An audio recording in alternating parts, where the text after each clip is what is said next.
At 5, they might be able to go to class, get something out of it, move forward with the process.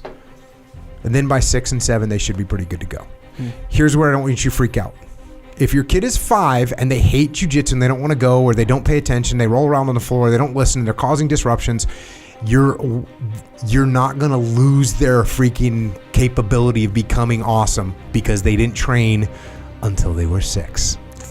And as a matter of fact, it doesn't matter if they don't really train until they're 7. And as a matter of fact, it doesn't really matter if they don't train until they're 8. As a matter of fact, it doesn't even matter if they don't start training until they're 11. If you take a competition between a kid that was forced to train since he was 5 and doesn't like it, and another kid that starts training at 11 and he loves it, and now both those kids are 16, who's going to win? I think the 11, the guy who likes it. The guy who likes it. Yes. So let's focus on that. Let's focus on that. Here's another thing.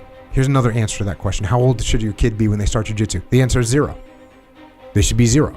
You should be wrestling with them and rolling around and mounting them and teaching them how to do hip escapes, and not teaching them how to do hip escapes, but making them.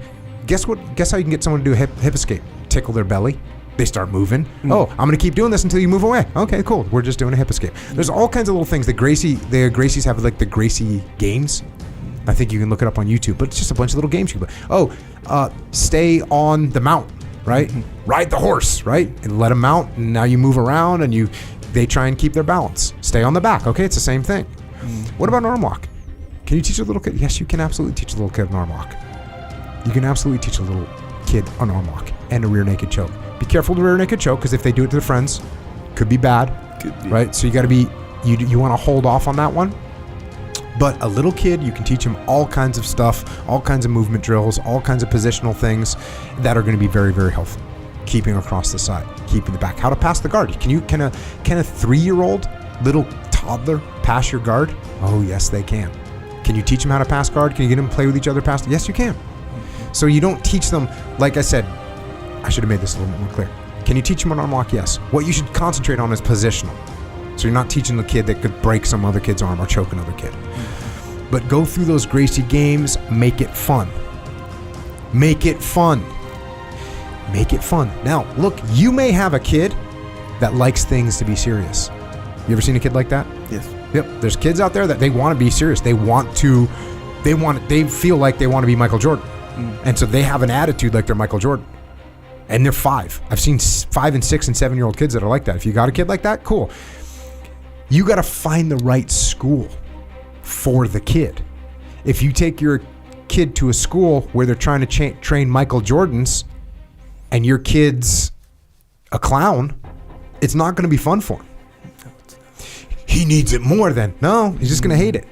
If you take your kid that is a Michael Jordan to a school that's more like we're having fun, they're not going to like it as much. So you got to kind of find the right school for them. And by the way, it might not be the school that you like. You might be like, I want my kid to be a world champ. They're going to this academy where it's freaking hardcore.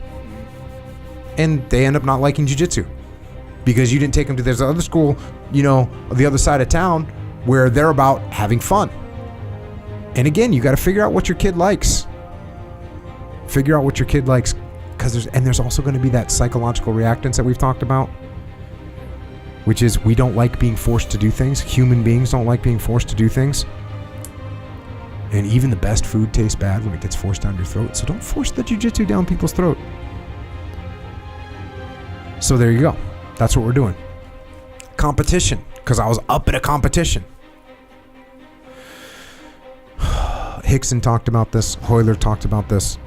Elio, their dad, the founder of Gracie Jiu-Jitsu, would tell his kids when they were competing, I'll give you $5 if you win and $10 if you lose. Win-win situation. So you're going to be sad, but you're going to be okay with it. I was thinking about, why would you do that? Well, it's because otherwise they don't want to compete, or they may not want to compete, or they may be so freaked out about losing that, oh my gosh, if I lose, my dad's not going to like me anymore. But if your dad says, look, it's hard to explain to a kid, listen, when you say to your kid, like, I'm happy if you just try. Yeah. Just try your best. They don't really believe that sometimes. Yeah. You know they're like, Dad, come on, we're here to win. Yeah.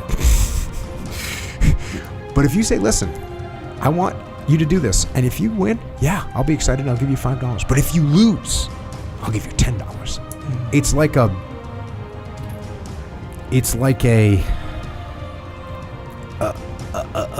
positive, actual, quantifiable vision that you're giving them. That competition, win or lose, is good, and winning is great. Losing, even better. So it removes that pressure. Now look, someone might be like, well, don't you want them to have pressure? Yes, they're going to get pressure. The pressure is there. And as they get older, it's going to get more and more. But that's just a good attitude. So those are some ideas to think about for competition. Those are some ideas to think about for how to get them started. Now you might run into the situation where